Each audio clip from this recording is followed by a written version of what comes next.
5 erros comuns que todo aplicante de visto B2NW pode cometer ao enviar a sua petição. Fica comigo nesse vídeo para conhecer quais são esses erros e evitar esses erros na sua petição.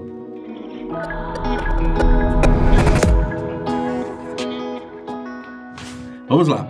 Erro número 1. Não acrescentar uma equivalência de estudos na sua petição.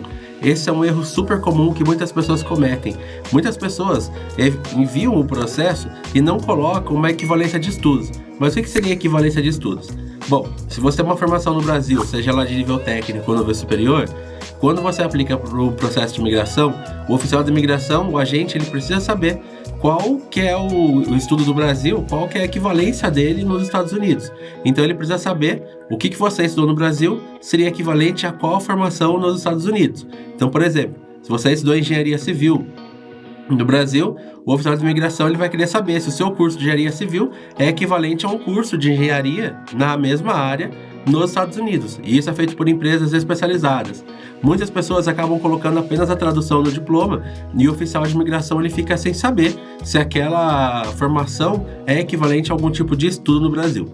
Então, para evitar esse tipo de erro, contrate uma empresa para fazer a sua equivalência de estudos e envie. Outro ponto importante para citar sobre equivalência de estudos é que algumas profissões chamam esse processo de validação. Só que esse termo é errado e quando você vai contratar o serviço, você não vai achar esse termo validation ou validação. Você vai achar o Credential Evaluation Service, que é um serviço de avaliação de credenciais, traduzindo para o português. Então, falar validação é um termo incorreto. Normalmente, os profissionais de enfermagem, muitos deles utilizam esse termo e acabam criando um processo paralelo, como se o processo de validação fosse diferente do processo de equivalência de estudos e acaba causando uma confusão aí na hora de contratar o serviço adequado para a sua petição. Então, independente qual a sua profissão, o que você precisa para enviar, para saber, o profissional da imigração saber quais são os estudos, é a equivalência de estudos. Normalmente esse serviço, ele tem o nome de CES e se chama Credential Evaluation Service. Tem várias empresas que fazem isso ao redor dos Estados Unidos. Segundo erro comum na petição, enviar cartas apenas de pessoas que te conhecem. Na petição você precisa enviar várias cartas de pessoas que trabalharam com você, mas não apenas elas. Você também precisa enviar cartas de pessoas independentes, ou seja, que não tem correlação com você. Mas quais pessoas dependentes que eu estou falando? Eu estou falando de especialistas independentes e que não tiveram contato com você e que estão aptos a falar sobre a sua carreira. Tem que tomar um cuidado aí, porque a imigração tem pego bastante no pé das cartas compradas, que são copia e cola da sua própria petição, ou que não avaliam de fato e não agregam em nada na petição que a pessoa está fazendo. Quando você contratar um especialista para fazer a carta, seja pagando ou tentando encontrar ele pela internet, pelo currículo dele entrando em contato, você precisa que esse profissional descreva como que você foi um destaque na sua área e como você impactou o seu campo de atuação. Então, por exemplo, você conseguiu reduzir, trabalha como auditor de contas palares e conseguiu reduzir o número de glosas em 20%. Você é um auditor interno e conseguiu alcançar esse número. Esse é um dado legal que o especialista pode ter acesso, você pode informar ele e ele pode colocar na sua carta de especialista. Essa carta de suporte é muito importante para o processo.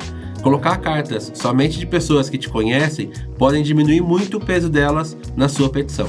Terceiro erro mais comum ainda sobre cartas é enviar cartas de recomendação em que apenas existem elogios sobre você, em cartas que falem o quão brilhante você era, o quão excepcional, extraordinárias suas habilidades e como que você foi importante para a empresa e para sua equipe, mas sem descrever exatamente quais foram os resultados que você alcançou durante a sua atuação na empresa.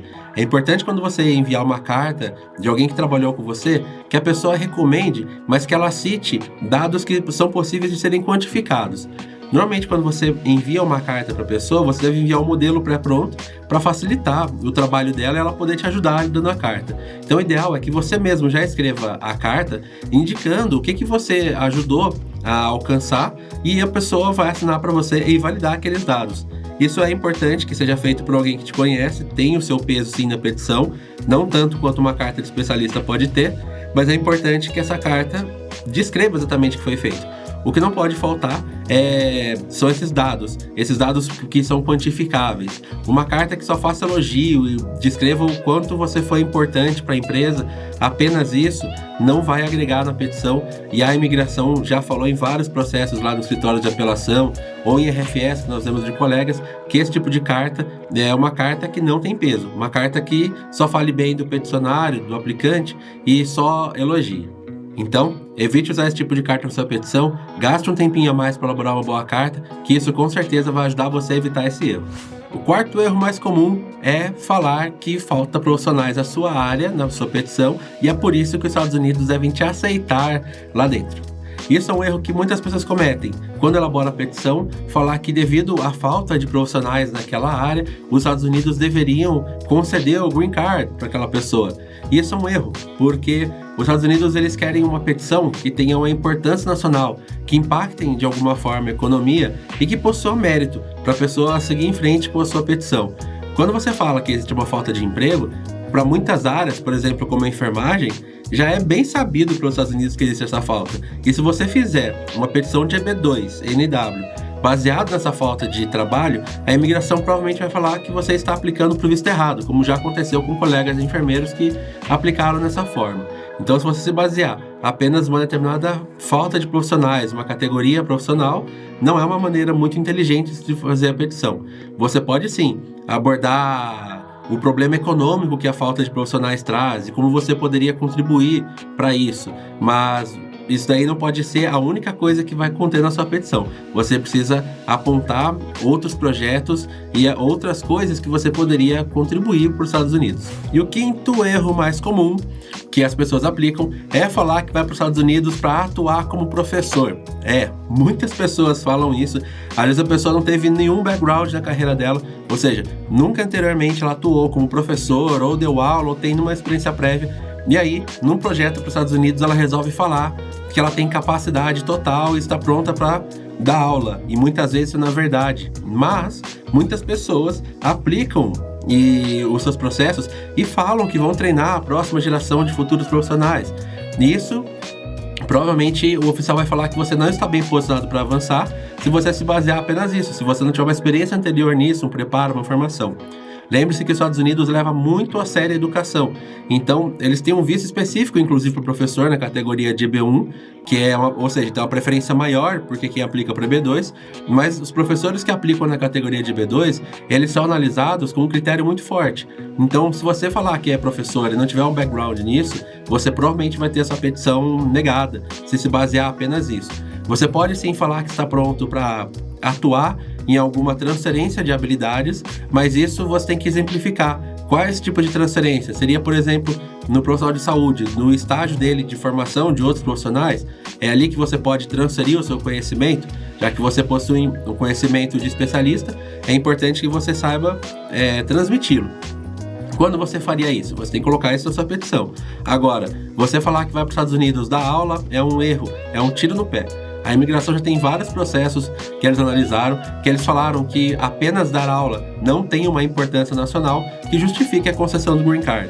Então, como já tem vários processos anteriores em escritório de apelação que já deixam isso claro pra gente, não coloque isso na sua petição exclusivamente. Coloque isso sim, se você achar que é relevante, mas coloque outras atividades que você poderá fazer ao longo da sua carreira e só coloca aquilo que você tem realmente preparo para poder executar, ou seja, aquilo que você já tem um preparo anterior para executar. Não tente mudar muito de área ou colocar coisas mirabolantes que você não tenha feito um preparo anteriormente. Espero que esse vídeo tenha te ajudado a evitar esses 5 erros mais comuns da petição do EB2. E se você gostou do conteúdo, clica, comenta, compartilha, porque vai me ajudar muito a continuar produzindo esse tipo de conteúdo aqui no canal. Te vejo no próximo vídeo.